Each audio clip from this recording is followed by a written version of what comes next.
sebelum kita masuk ke topik pembahasan, Papa Romeo ingin mengucapkan kepada Atribut Tribun karena sudah memberikan souvenir yang sangat luar biasa kepada Papa Romeo.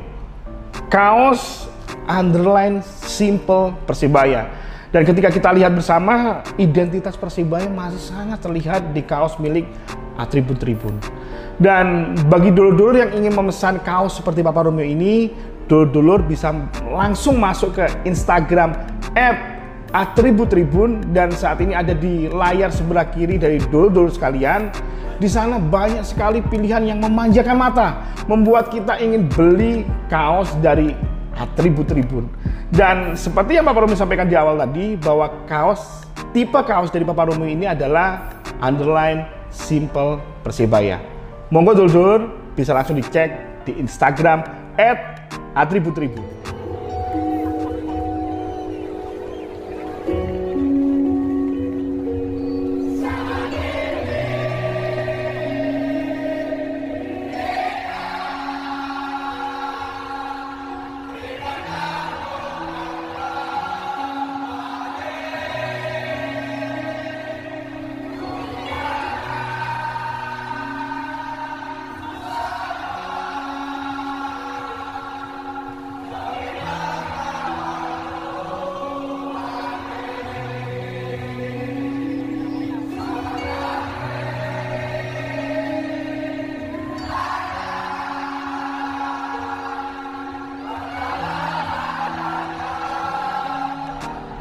Assalamualaikum warahmatullahi wabarakatuh.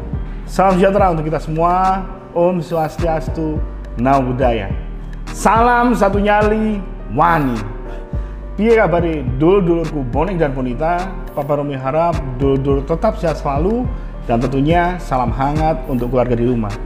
Dan pada kesempatan yang berbahagia ini, Papa Romeo ingin menyampaikan satu informasi, dan saya yakin dulur-dulur ini juga sudah pada mendapatkan informasinya, bahwa match lanjutan Shopee Liga 1 yang semula adalah mempertemukan antara PSS Sleman versus Persebaya pada tanggal 1 Oktober 2020 di cancel.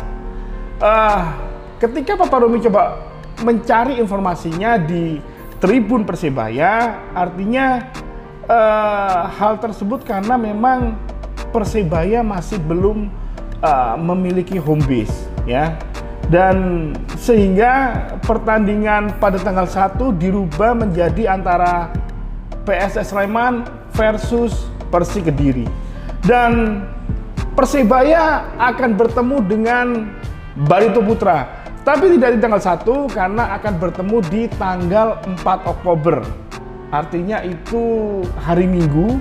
Dan ketika kita lihat informasinya juga di Tribun Persebaya, bahwa pertandingan sendiri diselenggarakan di Jawa Tengah juga, hari Minggu 4 Oktober 2020 pukul setengah 7 malam, dan disiarkan live di Indosiar.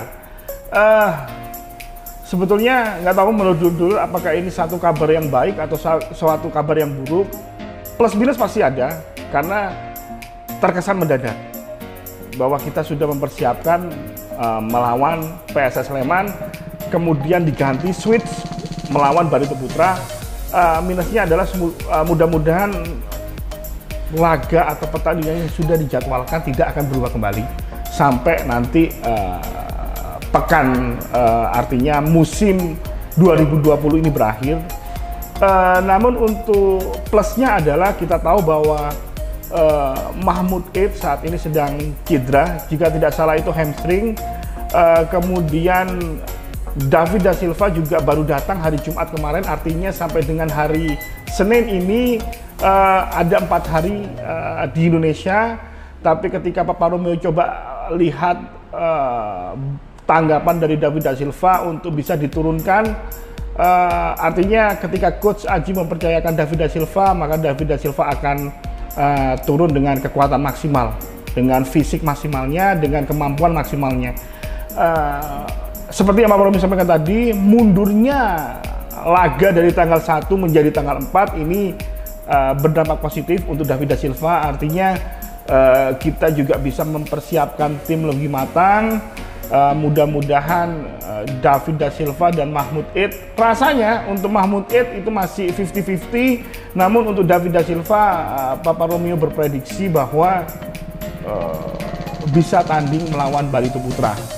Dan memang kita memiliki di musim 2019 melawan Barito Putra memang ada catatan yang kurang maksimal, tapi kita datang dengan komposisi yang berbeda dan nanti akan Papa Romeo tayangkan dalam preview match.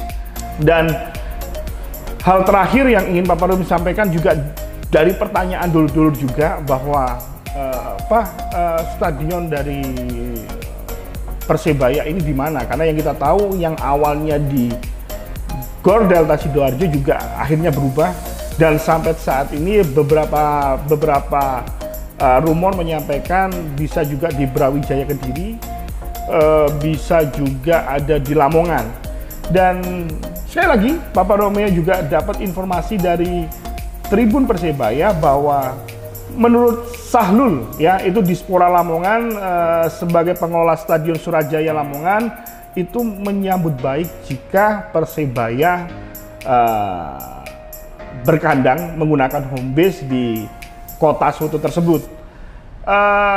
Dan sampai dengan saat ini baru Persela Lamongan saja karena memang berkandang di sana. Artinya ketika Persebaya berkandang di Surajaya ini juga bagus karena secara letak geografis antara Persebaya dengan Surabaya dengan Lamongan juga tidak terlalu jauh, dan itu bisa ditempuh dengan menggunakan jalur darat dibanding Persebaya harus berkandang di Jawa Tengah. Jadi kalau misalkan memang bisa berkandang di Surajaya, mudah-mudahan juga bisa, artinya secara letak geografis tidak terlalu jauh dan tidak menyebabkan biaya dari manajemen ini membengkak. Karena kita tahu kita saat ini berada di kompetisi yang sangat luar biasa dan tanpa kehadiran penonton. Dan terima kasih masukannya dari dulur-dulur bahwa kapan hari Papa Romeo sempat membuat vlog dengan spesial Adi 35 yang merekomendasikan Gor Joko Samudro dan lapangan Tor ini untuk menjadi home base dari Persebaya supaya tidak terlalu jauh dengan kota Surabaya. Namun dulur-dulur menyampaikan mungkin yang berdomisili di daerah Gresik, terima kasih. Ternyata Joko Samudro ini dipakai untuk tempat pelaksanaan rapid test. Jadi memang itu hampir sama dengan di lapangan Tor yang Papa Romeo lihat memang dipergunakan untuk kesehatan di sana. Jadi kedua tempat tersebut memang tidak bisa dipergunakan, sehingga yang paling dekat secara geografis adalah Surajaya Lamongan.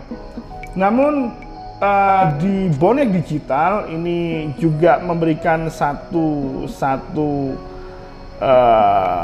hal yang sangat menarik bahwa Gelora 10 November ketika Papa Romeo datang 1 bulan yang lalu itu sudah hampir rumput ini tertanam kurang lebih 70%. Nah, nanti dulu bisa lihat di layar sebelah kiri handphone atau layar dulu sekalian bahwa kurang lebih di sana itu saatnya kembali ke rumah sendiri. Itu hasil follow up rapat dari Dispora kurang lebih Januari lalu, yang artinya ketika kita baca pada saat itu memang sebelum kondisinya ada pandemi, memang kan awalnya Persebaya ini akan berkandang di Gelora Bung Tomo, namun ketika Gelora Bung Tomo renovasi maka Persebaya bisa berkandang di Gelora 10 November. Kurang lebih dijadwalkan bisa itu di bulan September jika Papa Romeo tidak salah. Nah, toh saat ini memang Persebaya juga tanpa penonton.